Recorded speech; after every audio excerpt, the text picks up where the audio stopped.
إن الله سبحانه وتعالى بعث الأنبياء والرسل عليهم السلام لهداية البشرية وإرشادها إلى الحق، فشرع سلسلة الأنبياء والرسل بآدم عليه السلام وختمها بمحمد صلى الله عليه وسلم. فالنبي صلى الله عليه وسلم رسول الله وخاتم النبيين، ولهذا لن تعطى أحد النبوة من بعده إلى يوم القيامة.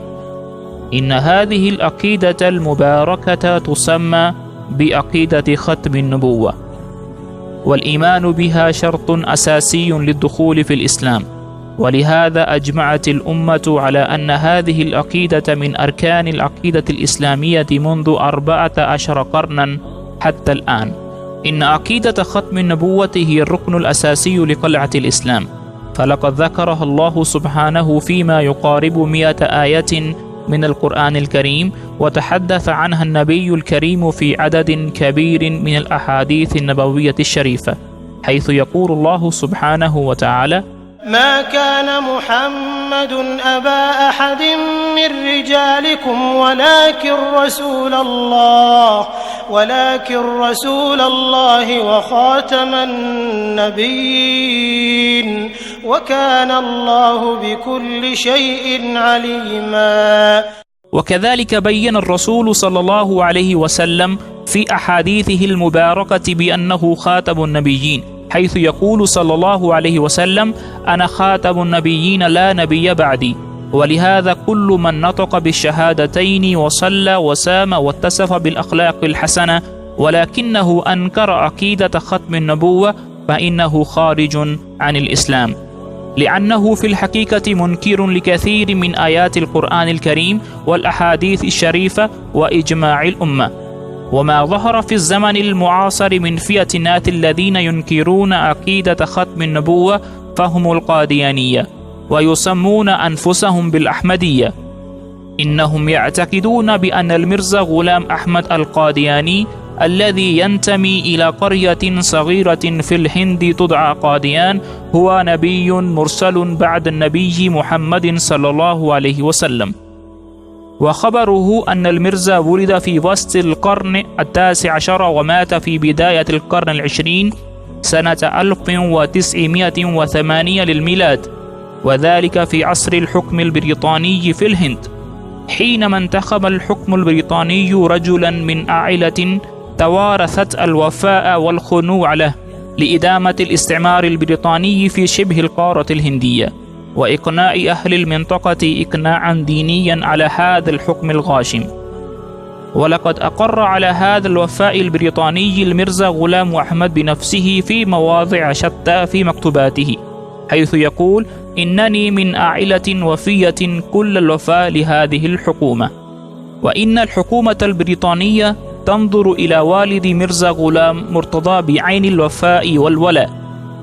ولقد قدم للحكومة الإنجليزية في عام 1857 ميلادا عونا فوق مقدرته، حيث أنه سلم بنفسه إياها 50 فارسا بخيولهم في زمن الغدر.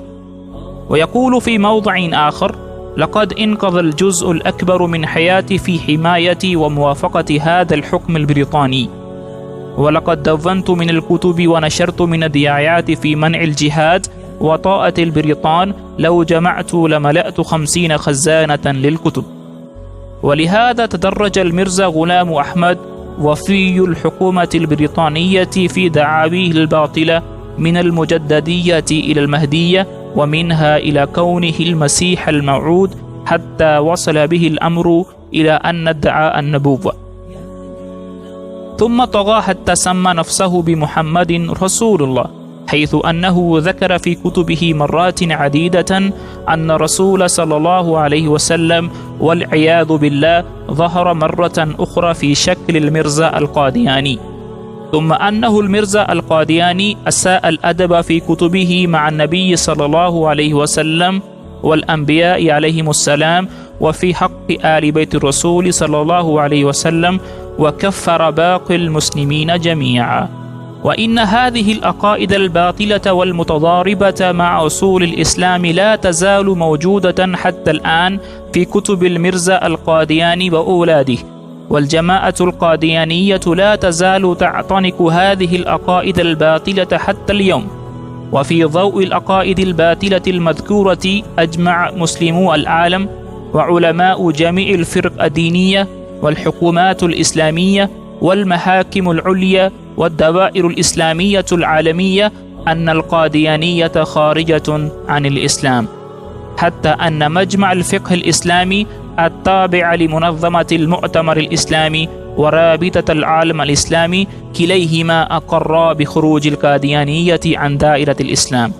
فلقد نص مجمع الفقه الإسلامي في دستوره إن إعلان ميرزا غلام أحمد بشأن نبوته وادعائه من وحي الإله هو رفض صريح للعقيدة الدينية الواضحة والمحددة فيما يتعلق بإنهاء النبوة مع النبي محمد صلى الله عليه وسلم، وأنه لا يوجد بعده الوحي. لذلك فإن الإعلان المذكور من ميرزا غلام أحمد يجعله وكل من يقبل ذلك مرتدا الذين ارتدوا عن الإسلام. أما ما يتعلق الأمر باللاهوريين فهم أيضا مثل القاديانيين مرتدون على الرغم من وصفهم لميرزا غلام أحمد كظل ونبي لرسولنا محمد صلى الله عليه وسلم.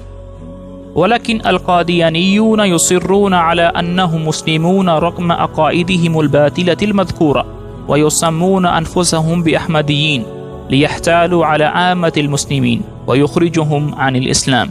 ولهذا كان من الضروري أن نثقف أنفسنا أولا والمسلمين أجمعين ثانيا حول عقيدة ختم النبوة والفتنة القاديانية.